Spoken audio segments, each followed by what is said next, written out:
السلام علیکم ورحمۃ اللہ وبرکاتہ۔ حدیث نمبر 17۔ بسم اللہ الرحمن الرحیم، الحمد للہ رب العالمین والصلاة والسلام علی سیدنا محمد الرحمۃ للعالمین۔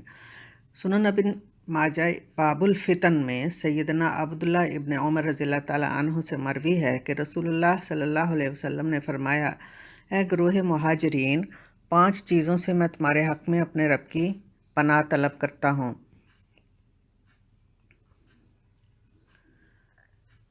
پہلی، جس قوم میں بدکاری پھیل جائے اور اعلانیہ بدکاری ہونے لگے تو اللہ تعالیٰ ان میں طاعون اور دوسری ایسی مہلک بیماریاں بھیج دیتا ہے جو ان سے پہلے لوگوں میں نہیں ہوتی۔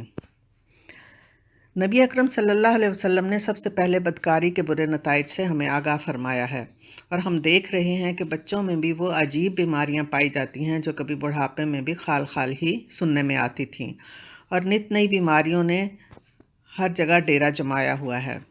قلب و ذہن جن افکار میں مبتلا ہوتے ہیں، جسم کے اعضاء اسی کے اثرات قبول کرتے ہیں، اس لیے سماعت و بصارت اور دل کو حدود اللہ سے آزاد نہ رکھا جائے، اس لیے کہ اللہ تعالیٰ نے فرمایا کہ ان السمع والبصر والفؤاد کل اولئک کان عنہ مسئولا۔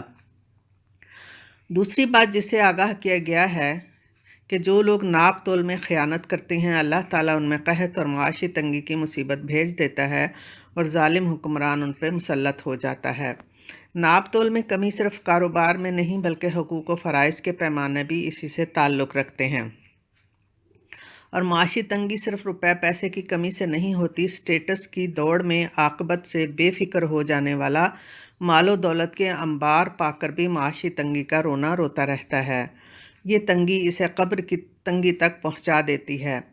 حکمران ظالم نصیب ہوتے ہیں تو اس قوم کے اعمال کا ہی عکس ہوتے ہیں۔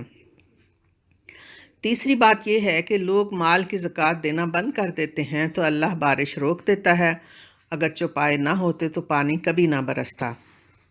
ہم سب جانتے ہیں کہ زکوٰۃ ادا نہ کرنا گناہ کبیرہ ہے اور مسلمان ہونے کی شرائط میں شامل ہے۔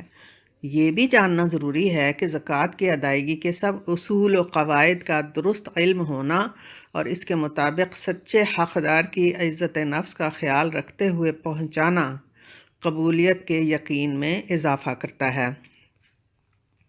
اللہ تعالیٰ پاک ہے، پاک مال ہی کو قبول کرتا ہے۔ مشکوک ذرائع سے حاصل کردہ مال کی زکوٰۃ قبول نہ ہوگی۔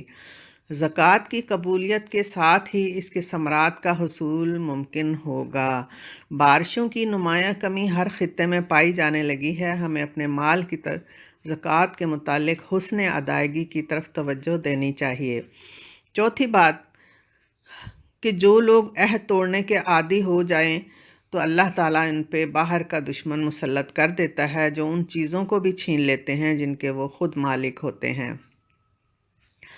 سوچنے کی بات یہ ہے کہ کیا ہم پہ دوسری قوموں کے اثرات غالب نہیں ہیں؟ بحیثیت امت کے دیکھا جائے تو ہمارا سرمایہ، افرادی قوت، کلیدی عہدے، منصوبے دوسروں کے ہاتھوں میں ہیں، اور ہمارا قیمتی سرمایہ حمیت، غیرت اور حیا بھی ہم سے چھن گئی ہے۔ یہ سب معمولی عہد سے لے کر بڑے عہد تک کی بدعہدی کے نتائج ہیں۔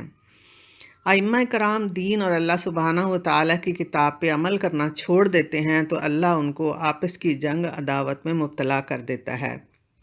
یہ وہ 5ویں بات ہے جو اللہ تعالیٰ نے کہ رسول صلی اللہ علیہ وسلم نے ہمیں بتائی۔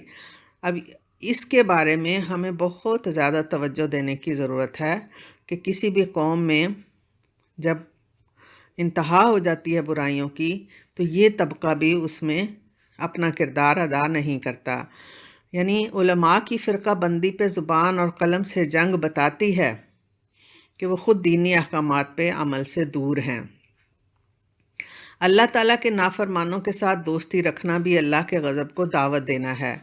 ابن ابی الدنیا سے ایک روایت دوائے شافی میں درج ہے کہ اللہ تعالیٰ نے یوشع بن نون کی طرف وحی کی کہ میں تیری قوم میں سے 40,000 صالح اور 60,000 بدکار لوگ ہلاک کرنے والا ہوں۔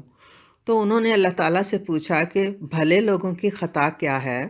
اللہ تعالیٰ نے جواب دیا، جب میں بدکاروں سے خفا تھا تو صالح لوگ ان سے خفا کیوں نہ ہوئے، اور کیوں ان کے ساتھ اٹھتے بیٹھتے کھاتے پیتے رہے۔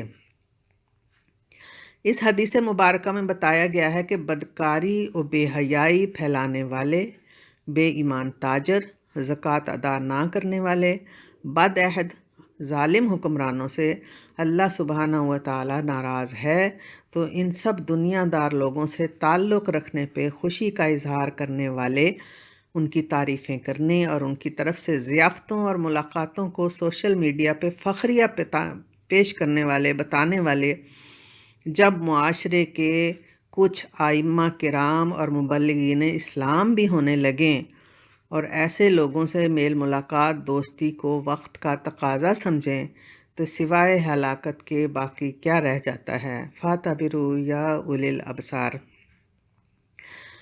یہ 5 باتیں ایک آئینہ ہیں جس میں ہم سب انفرادی اور اجتماعی طور پر اپنی اپنی شکلیں پہچان سکتے ہیں۔ ربنا ظلمنا انفسنا وان لم تغفر لنا وترحمنا لنکونن من الخاسرین، اللہم انا نعوذ بک من سخطک وغضبک والنار، آمین۔ دعا کی طالبہ آپ کی بہن بشریٰ تسنیم۔ والسلام علیکم ورحمۃ اللہ وبرکاتہ۔